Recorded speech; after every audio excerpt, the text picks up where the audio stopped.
गुरुवारी सकाळी अकोली माढा मार्गावरील आढळलेल्या शिरावेगळ्या धडाची ओळख पटली आहे। मृतकाचं नाव दुर्योधन बाजीराव कडू असून दुर्योधन हा भूगाव निवासी आहे। निकेतन रामेश्वर कडू याने दुर्योधनचा खून केला। त्याला भूगाव पोलिसांनी अटक करून कोल्हापुरी गेट पोलिसांच्या ताब्यात दिलंय।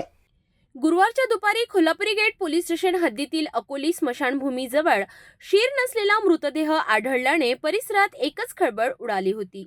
शीर नसल्यामुळे संबंधित मृतकाची ओळख पटवणे कठीण झाले होते। दुसऱ्याच दिवशी पोलिसांना या मृतदेहाची ओळख पटली।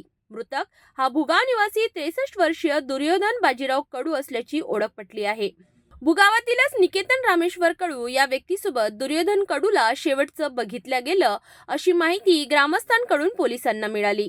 निकेतन कडू यांनी दुर्योधन यांच्याकडून 5 लाख रुपये उधार घेतले होते। दुर्योधन यांनी वारंवार निकेतनला पैसे परत मागण्याचा तगादा लावला, मात्र निकेतन त्यांना पैसे परत करू शकला नाही। उधारीचे पैसे परत देण्यापासून वाचण्यासाठी निकेतन यांनी दुर्योधनला अमरावतीला आणून त्यांचा खून केला आणि पुरावे नष्ट करण्यासाठी त्याचे शीर धडावेगळे करून गायब केले।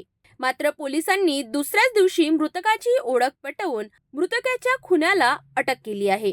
निकेतन कडूने दुर्योधन कडू जवळून 5 लाख रुपये घेतले होते। हे पैसे परत करण्यासाठी दुर्योधनने तगादा लावला होता। पैसे परत करावे लागू नये म्हणून निकेतनने दुर्योधनचा काटा काढला।